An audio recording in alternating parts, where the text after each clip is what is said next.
Ang dami kong nakilalang Dapat ako katabi lalaki nito mga FA eh. Ganun na na. talagang patay na patay talaga sila sa mga FA. Tapos iniisip ko, ano, parang ako din parang lahat ng mga tropa ko ganun din Iniisip ko talaga malalim bakit Alam mo bakit? Tingin ko lang siguro feeling ng subconscious mo pag nandun ka, para ka nasa beer house.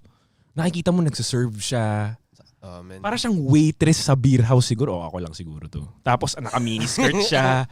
Tapos, alam mo yun siguro yung naisip ko. Sa tingin ko hindi about sa beer house dahil nakikita mo nagsiserve siya. Yun pa lang And presentable talaga pa siya. lang Presentable. Diba? Kahit naman yung tropa mo, let's say kunyari, si D2P, nasa bahay tayo ni D2P, tapos nagsiserve yung girlfriend niya sa kanya or ano, parang naisip mo, sana may ganito din ako. Di ba napapaganon ka na, sana ganyan din yung chick ko.